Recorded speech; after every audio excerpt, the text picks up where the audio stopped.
Welcome into the DNVR Avalanche podcast presented by Draftkings Sportsbook. I'm Rudo, joined by AJ Hafley. First of all, our Draftkings pick of the week. AJ, did you know you can bet on Ultimate Frisbee on Draftkings? No. Yes, you can bet on Ultimate Frisbee on DraftKings. Right now, I'm taking my pick of the week. The Atlanta Hustle, they're underdogs against the New York Empire at plus 145. They're taking it down on Saturday, September 4th. I'm predicting the Atlanta Hustle to win their game against the New York Empire. Of course, you can also take team futures. Right now, the favorite is the Chicago Union, plus 225 to win the AUDL. I honestly don't even know what that stands for. I assume it stands for American Ultimate Disc League. That's what I'm going with. You can also take the Hustler, the biggest underdog in the league, at plus 575. You can go any way, shape, or form you want with that. That's my pick of the week, the Atlanta Hustle. Take them all the way. If you want something a little bit more reasonable today, you can go down the Rockies path. Right now, plus 165, odds boosted, Freddie Freeman or Trevor Story to hit a home run this evening. Jump on it. Get yourself a dinger. So hit up DraftKings Sportsbook, the number one rated sportsbook app out there. Be sure to use code DNVR when you sign up. You probably can bet on Bishop Sycamore and whether they're going to exist anymore next week. But use code DNVR when you sign up. Bet on a week one football game. The weirdest sports story, dude. You can get $200 in free bets from DraftKings when you bet on a Week 1 NFL game with that DNVR code. Must be 21 or older, Colorado only. Other terms, restrictions, and conditions apply. See DraftKings.com/sportsbook for details. They are a partner of betting with the NFL. Again, use the DNVR code. And if you have a gambling problem, call 1-800-522-4700. All right, let's get into today's show. I talked about it a little bit on yesterday's show while AJ was AFK for a minute, but we're going to deep dive into Jack Johnson on today's show. It's gonna I don't predict happy results for the most part from this show on the concept of Jack Johnson playing for the Avs, but AJ, have you dug in and found any positives here? That's okay. Not a good sign. That's not a good sign. Positives. I found more of a mixed bag than I was expecting. Okay. But I will say yesterday when we instinctively said, would you rather, and both said Curtis McDermott. Probably we were wrong on that, yeah. We were definitely quick on that one. Mostly because, like, anybody that's been serious about following the NHL over the last several years, like, understands, like, Jack Johnson isn't good.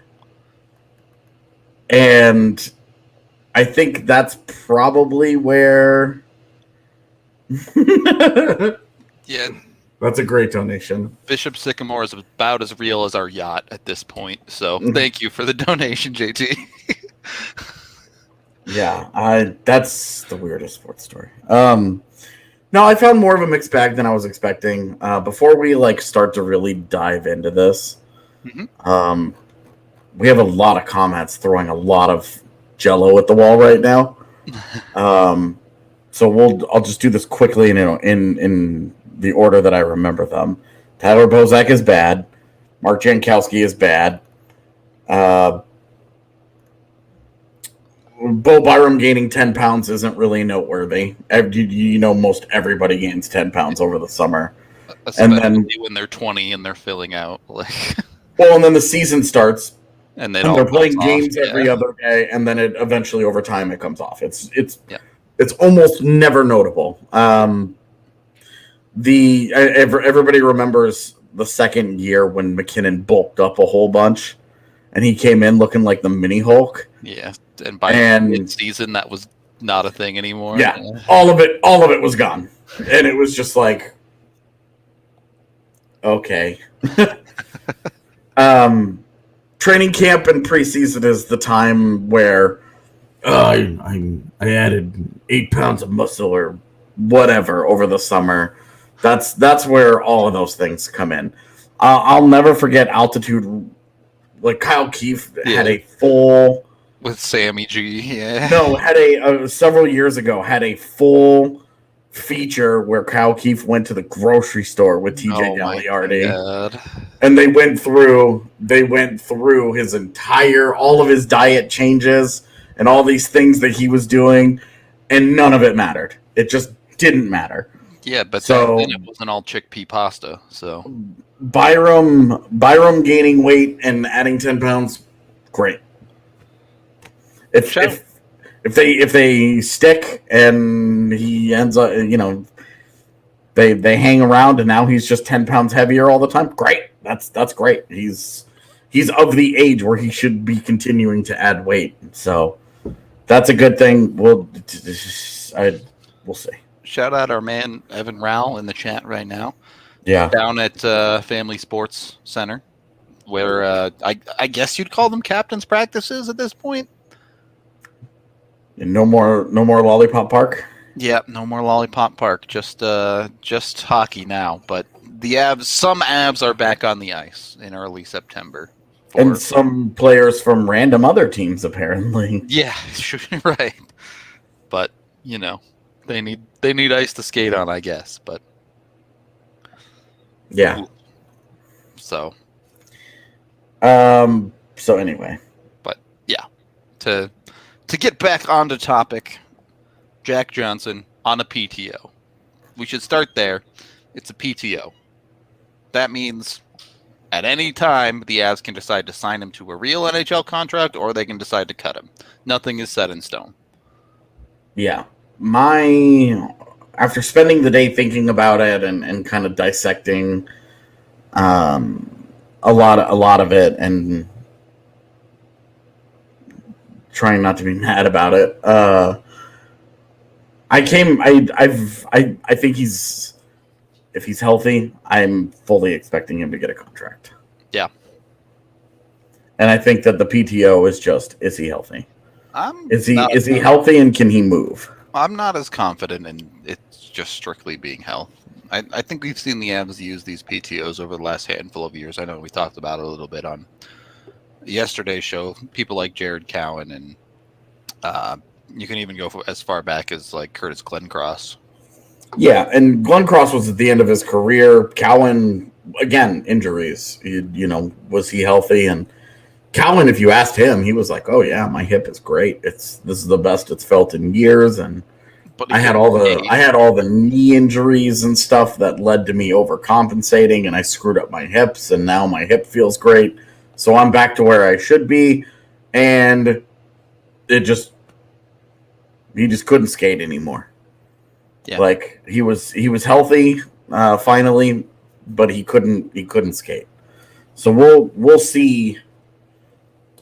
We'll see if Jack Johnson's actually healthy, and if he is, if he can still move him. He's 34. Right. Not like spring chicken by any means. Yeah. The big difference, like we're talking about Jared Cowan, but at the time Jared Cowan was like, he was like 27 or something. Yeah, he was like in his what should have been his prime. Yep. And he just couldn't move. Yep. So it was such a bummer, man. He was quite a prospect once upon a time. Yeah. I guess so was Jack Johnson, but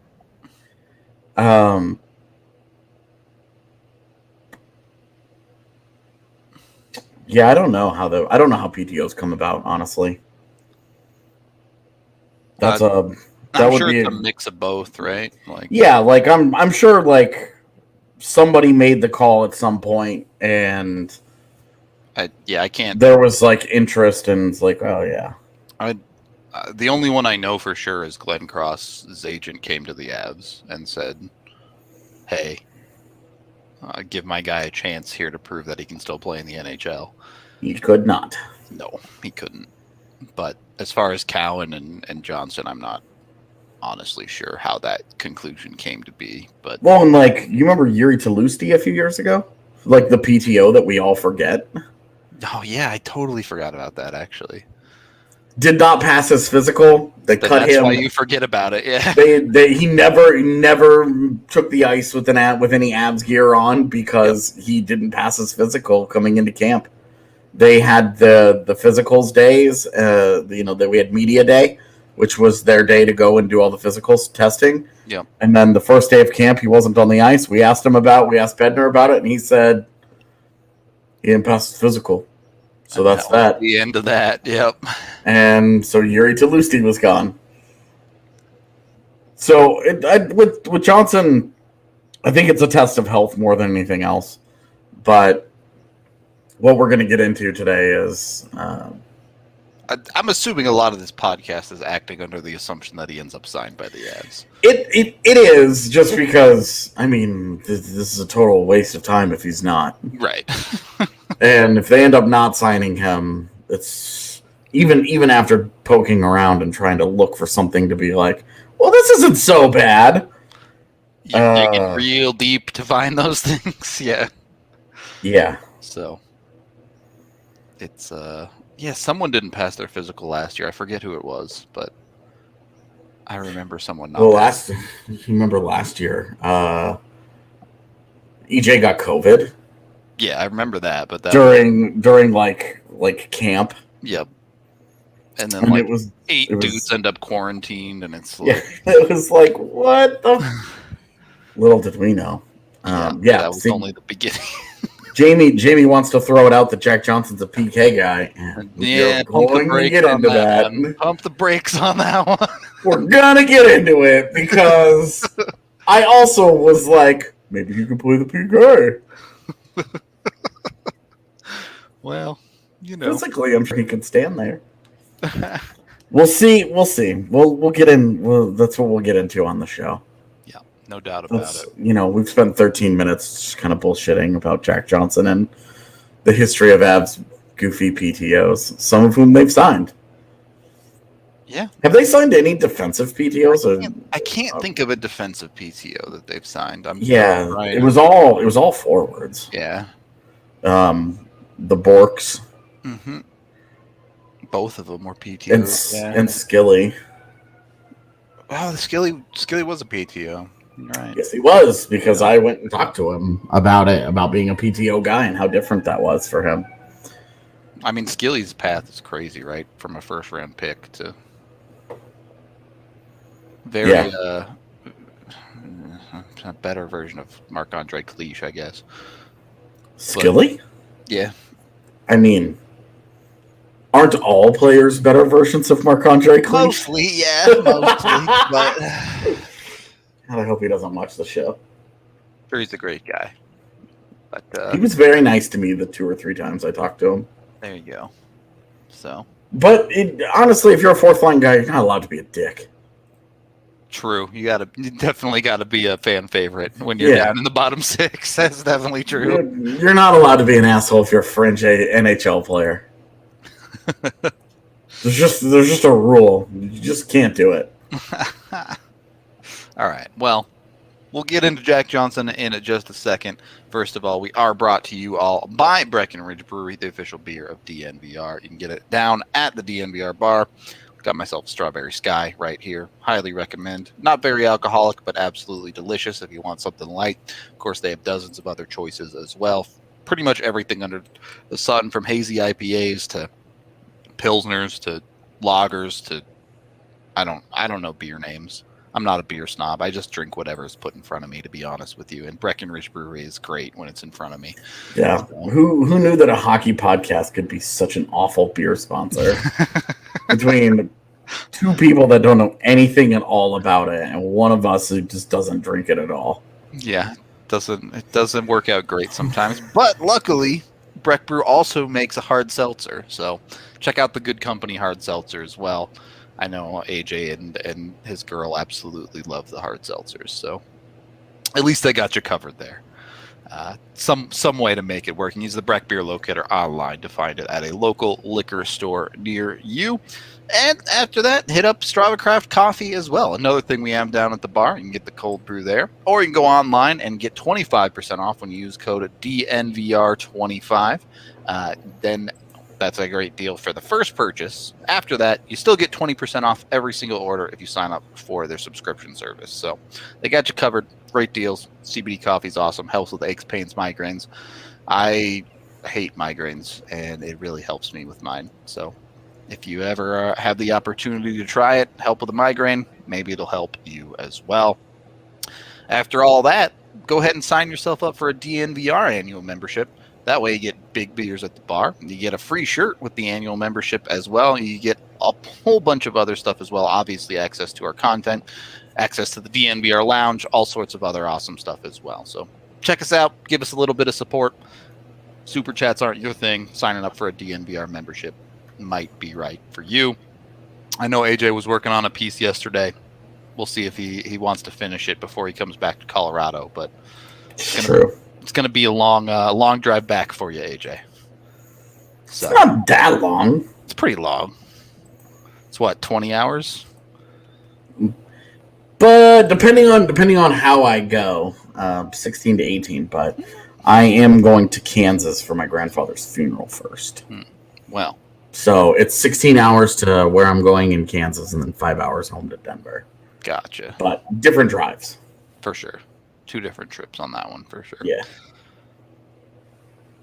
The Avs did a couple of weird things last season, chat. Like, they signed guys in the middle of the season, like Liam O'Brien was on. Yeah, Liam O'Brien and Keaton Middleton each got signed halfway through the year to NHL deals. Yeah. Parise's deal is done with the Islanders. He just hasn't been registered with the league. Yep.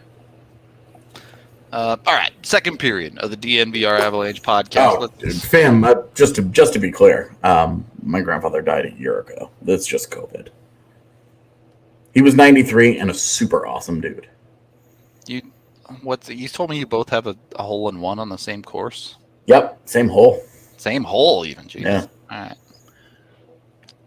On that note, let's get back on topic. Let's dive in, AJ. Jack Johnson. Let's get into some of the numbers here. Give me something to be happy and or cry about.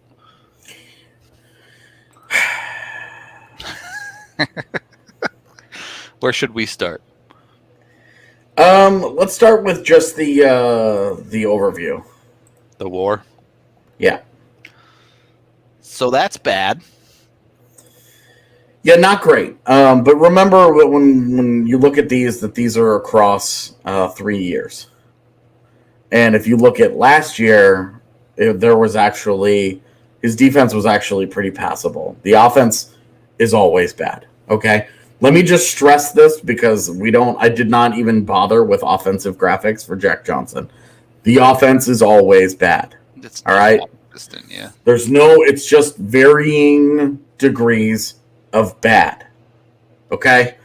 It's always bad. Like, let me just be very, very, very clear about that right now. The offense is always bad. He does not drive any play. The one thing that you can maybe get a little excited about on offense is that he's always been a guy to find his way to a couple of goals every year. Yep. In his heyday, it was like 8-ish goals a year. But he's not going to be playing 25 minutes a night anymore. These days, it's like you're hoping for 3. Yeah, and I do see the rookie roster is out, and it's fine. It's pretty cool. Yeah, it's like Justin Barron, Bowen Byram, and then a whole bunch of who on defense. Yeah, the forwards are fun. Yeah, at forward, it's what you would expect. It's a bunch of prospects. Yeah, the defense is Byram and it's really weird that Shane Bowers is going. It is weird that Bowers is going, for sure.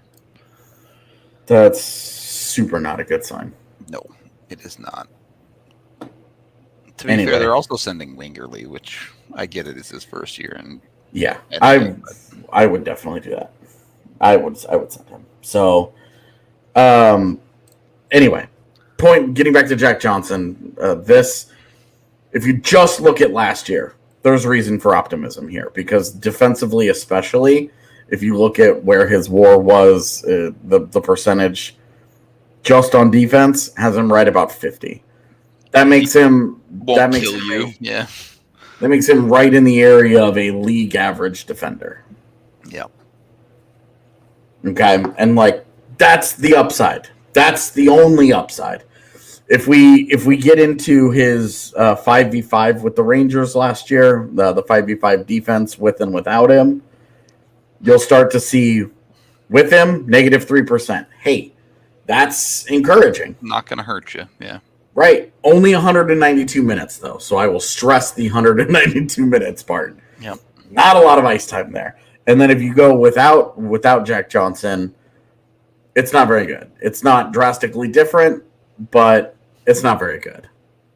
So again, reason for optimism there. With Johnson at 5v5, the Rangers defense was actually better with him than without him. And that's interesting because that defense has Jacob Trouba and Adam Fox and Keandre Miller and blah, blah, blah, blah, blah. I mean, yeah. Yes.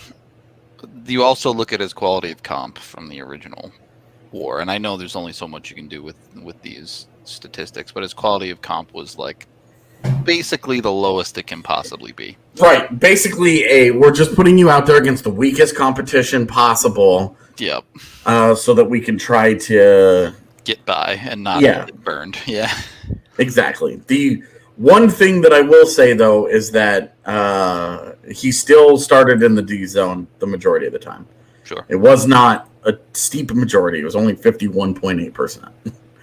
So it's not, it wasn't like he was heavily beat up. But that's not like 30% or something. Yeah. Well, right. But it's also not like they were starting him in the O zone because they were that afraid of playing him. Right. So there's that. And then, as mentioned, we talked to, it was mentioned in chat, a PK guy. Is he? Because the PK numbers with the Rangers, with Johnson. That's bad. So, and again, I stress the sample size here, 25 minutes. Yeah, it's very small. Plus 39% is holy shit level of bad. Okay?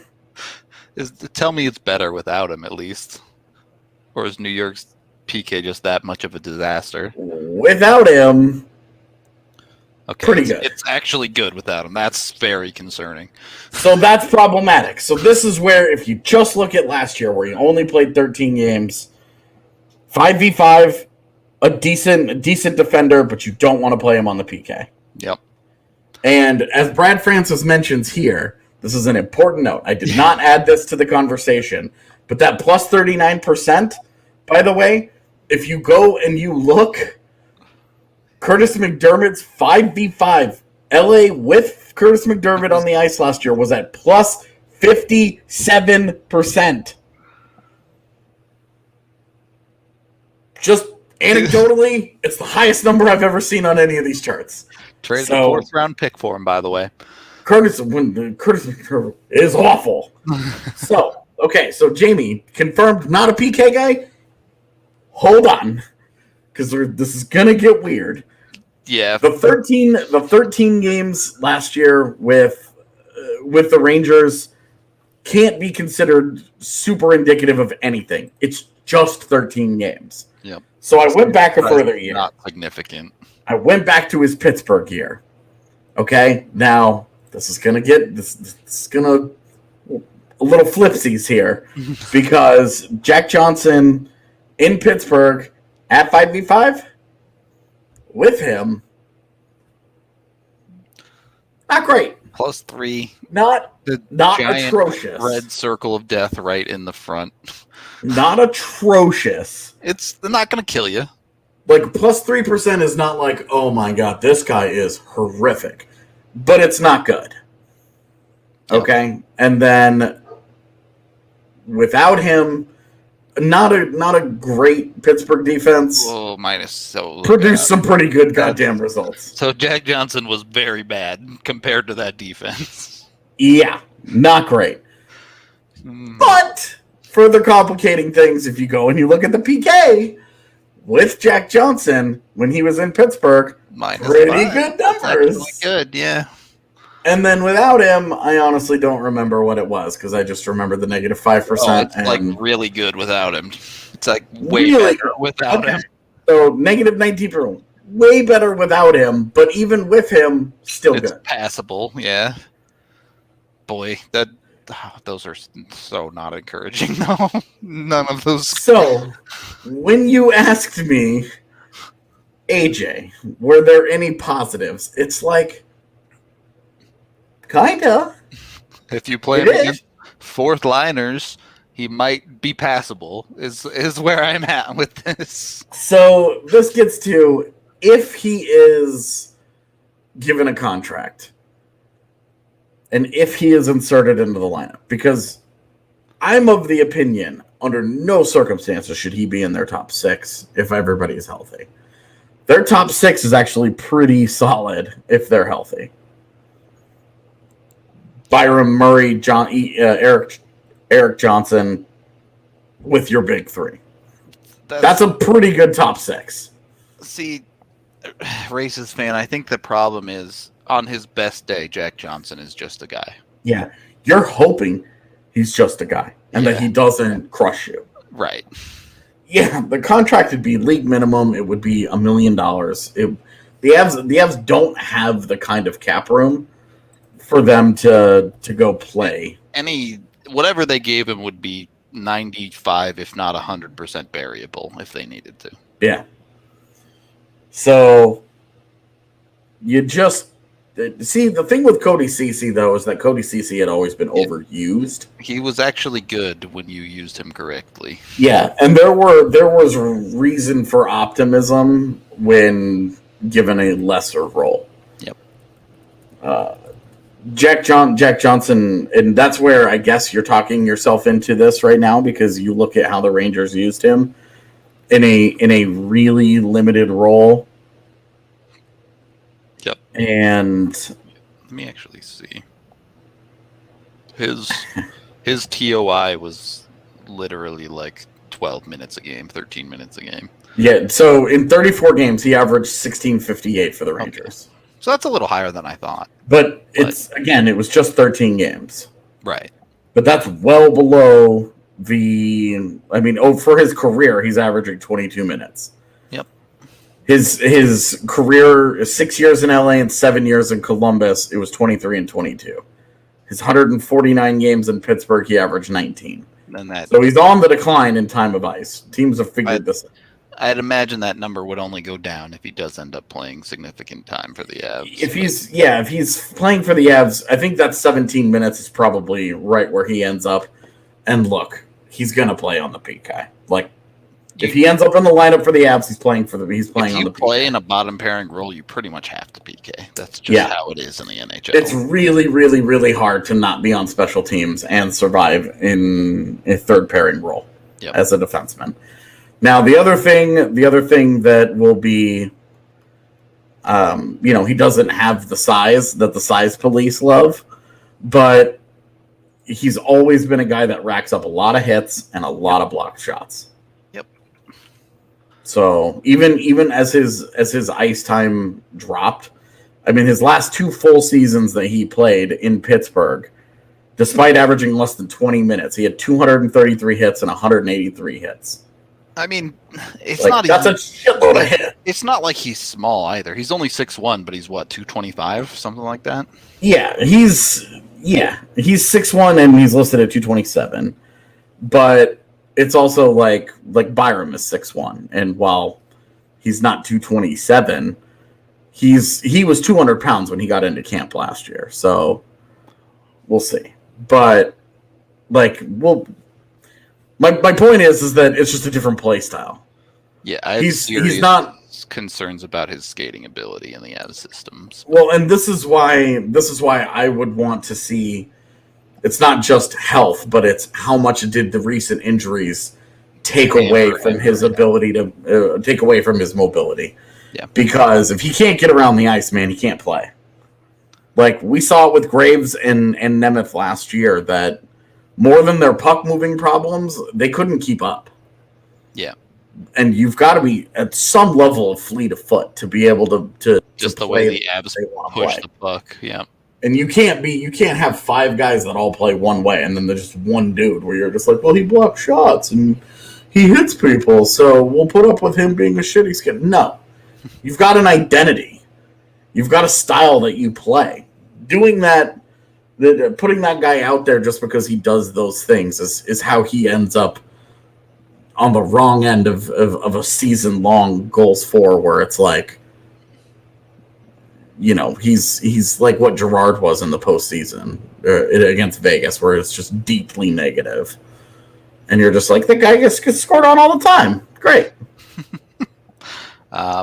So, look, what you're talking about when it comes to skating is a player needs to be effective. They need to have some aerodynamics going on when they skate, right? Which is directly counterintuitive to what it takes to block shots. When you're talking about blocking shots and laying down hits, a lot of people talk about having hair on your balls, all right?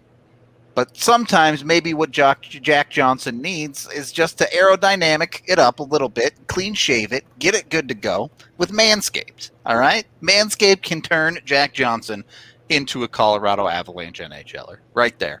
So go to manscaped.com, use code DNVR, get 20% off, get the perfect package 4.0, get everything you need. Use that to trim not just the hair below the belt, but it'll do your chest, your face, your head, you name it. It'll take care of everything.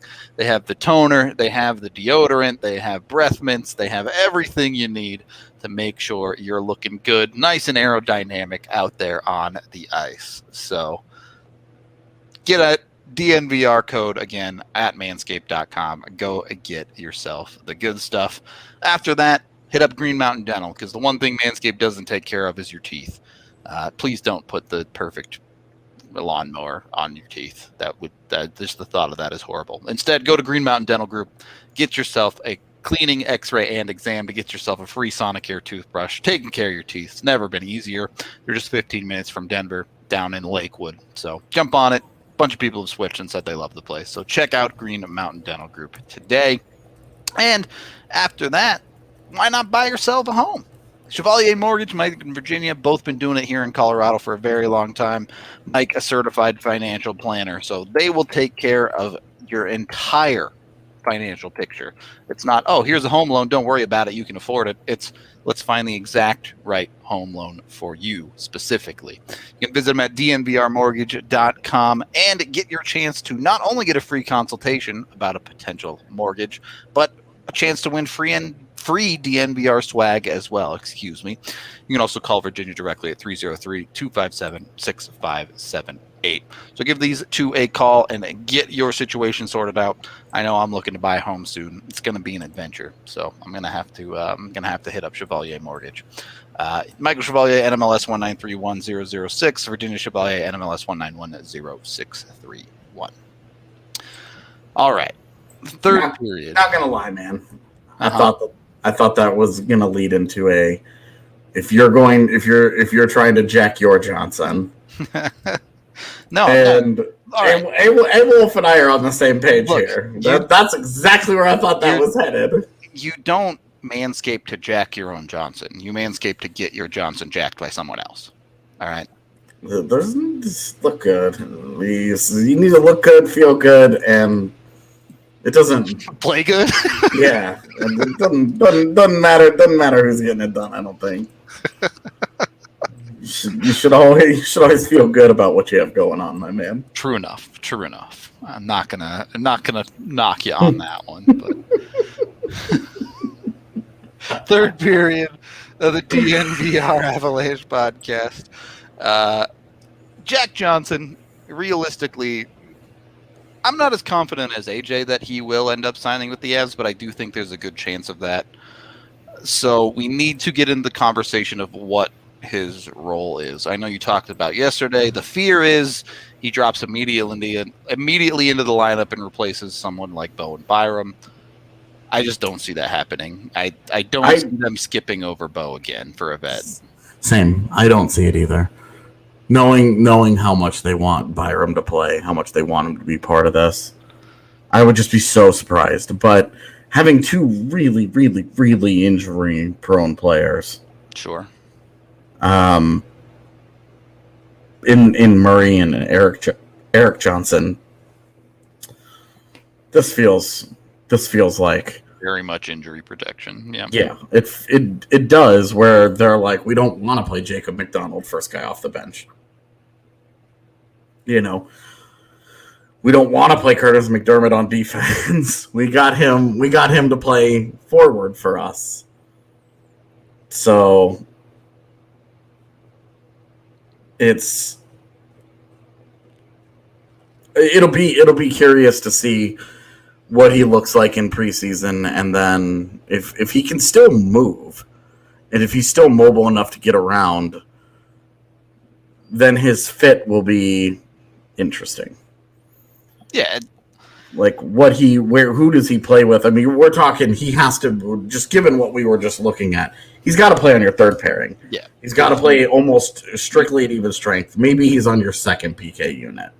You are limiting him as much as possible if he's actually in the lineup, right? Right. And I don't know who he plays next to. It depends on who's healthy. Because, again, I'm not playing him over any of those top of your established 6 guys that you want to see on the ice. Yep. So it would depend on who the injured guy is. Yeah, the rookie showcase is going to be cool. I know everybody's, because the roster's out, people are all hyped up about it, but that'll be fun. They'll probably only play 2 games, just given how these things have gone in the past. They might play 3, but we'll see. Yeah, they're taking 10 defensemen. 9 defensemen. Yeah. Only 3 of them are real. I wouldn't be surprised if Barron plays all 3. I'll put it that way. Byron probably doesn't need to play all 3.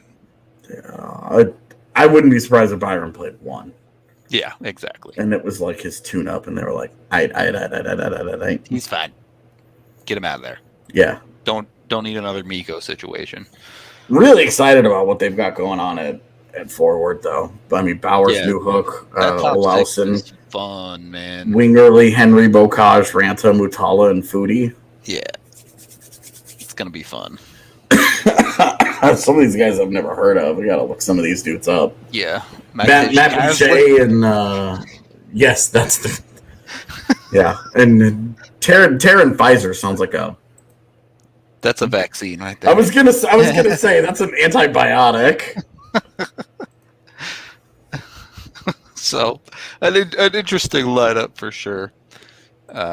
They always bring a handful of guys you've never heard of, though, to the rookie tournaments and stuff. Yeah, I was reminiscing the other day about the time they brought RT Rice out of a Canadian uni. Yeah. And was like, what? Okay. Terran Pfizer played for the Victoria Royals. So there you go. Good to know. The more you know, I guess. Yeah, in that case, fun and goal too. Annan, Jones, and Minor. Yeah. Please don't play Peyton Jones very much. Yeah. Totally selfishly here. Right.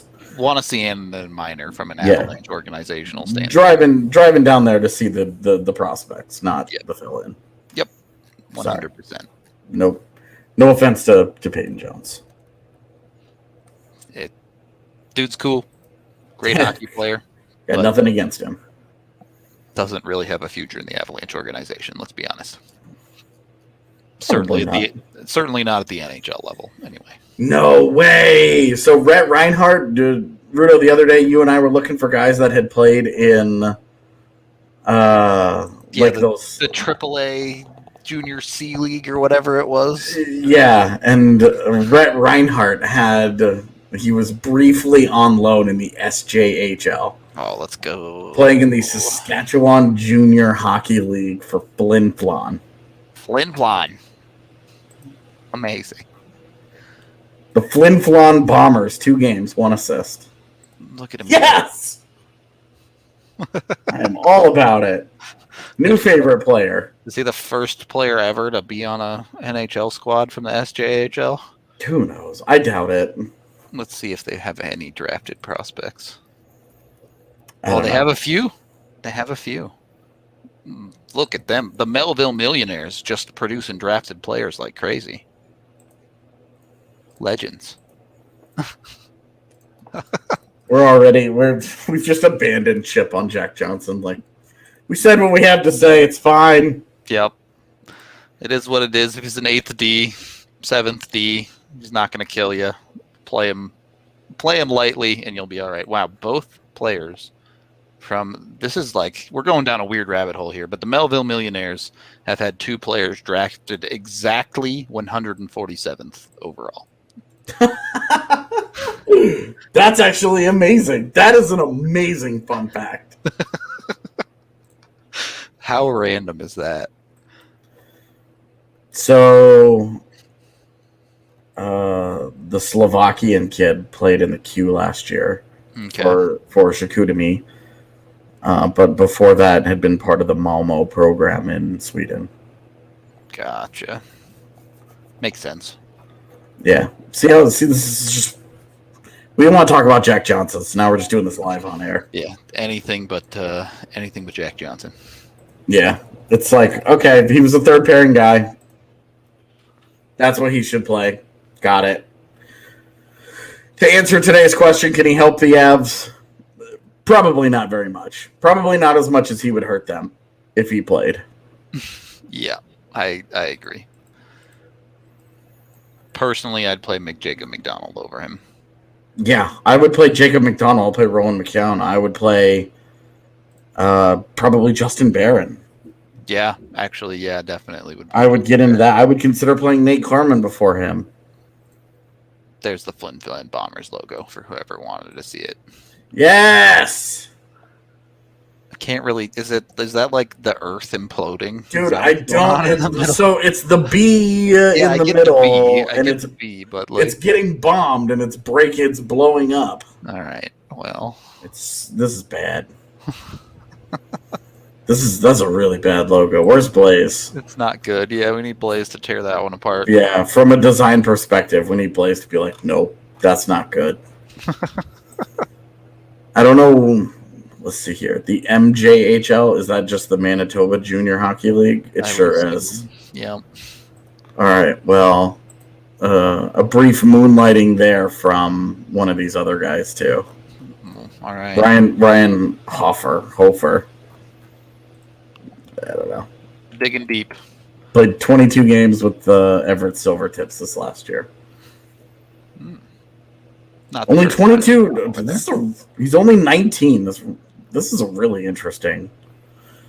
He's only 19. Draft again next year, and he'll be a full-time WHLer as well. Yeah. Right, but hasn't been to this point.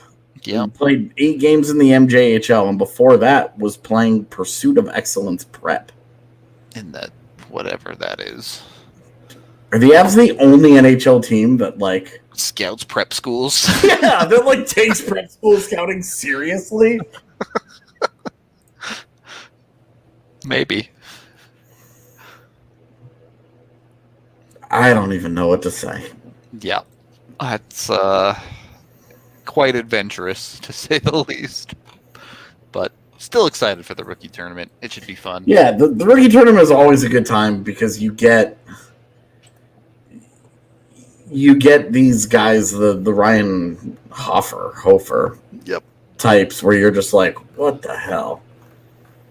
There's always one or two of them that end up being like really fun players too. Yeah. That they just do crazy stuff. Well, like, remember when they drafted Brandon Sagan and then his first rookie tournament, he scored 5 goals? Yeah, he went off. Yeah. And all 5 of them were him standing within a foot of the goal. Yeah. He was just banging home rebounds that came flying off all these shitty goaltenders. And all of a sudden you were like, I know how this guy scored a bunch in the OHL. It all makes sense now. This is all coming together now. I get it. Yep. Yeah. This has turned into like half of a rookie face-off show, but I'm planning on being down there, which is a really exciting thing for reasons that we can't tell you about yet. But just know that that will be a fun time, and I'm super bummed Rudo can't come with me. Yeah. This is a great example of why you don't have best friends, guys. Don't have your bachelor party specifically the weekend of September 17th to the 19th. Just don't have best friends. I will And still if you be do, games though. I'll still be doing stuff. If you do have best friends, tell them that they are only allowed to have major life events between the end of free agency, which is like the 4th day of free agency, July 4th and August 30th. It's got and like maybe like September 10th at the latest. So, and that's it. That's it. Yeah, that's the time. Look, I got married on July 27th, all right? I knew my window. Perfection. Although I found out last night that Z just wants to have our wedding ceremony be approximately 120 seconds. Sounds about right. She was like, that's all it needs to be. You roll up there and you say, do you say yes? Do you say yes? And get out of there. And I was like, yeah. A little more than that. Yeah, but then you go have a party after. That's the part that everybody wants. That's true. I actually am looking forward to that part. So, Mike is a hockey fan, isn't he? Yeah, he's a Wings fan. You really shouldn't have told me that. I liked him so much until this. Yeah, he was from Michigan, so he's roots for the Avs too. He's a believer in that the rivalry is dead, so it's okay. AJ will never see him the same though. Can't believe I have to heal with that asshole tonight.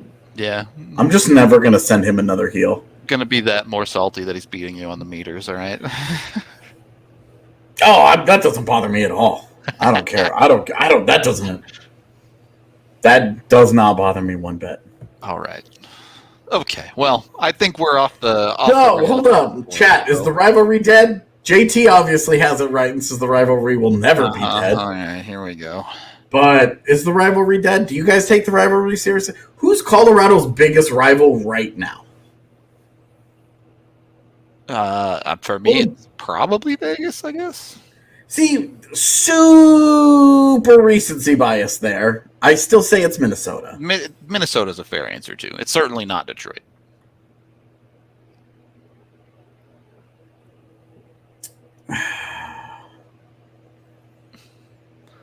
A lot of Vegas and me are the only answers we're getting, so. Kadri in the playoffs. That's Kadri's biggest rival. Yeah. Certainly the Department of Player Safety's biggest rival. Yeah. Their biggest rival is competency. True. Yeah. All right. I'm good. Yeah. Detroit also has awful pizza. You think Detroit-style pizza's bad? Everybody loves corner pieces, and that's all it is. It's just all corner pieces.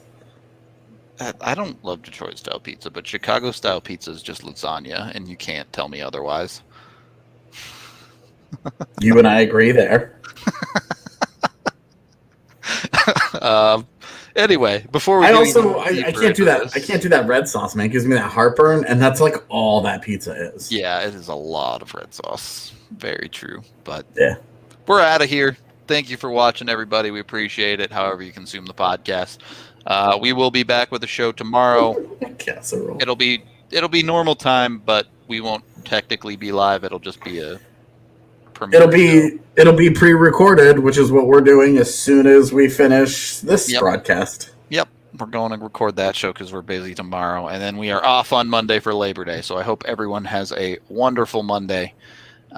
We will be back on Tuesday live coming at you. Hope you all have a great weekend. Until then, we will talk to you all later.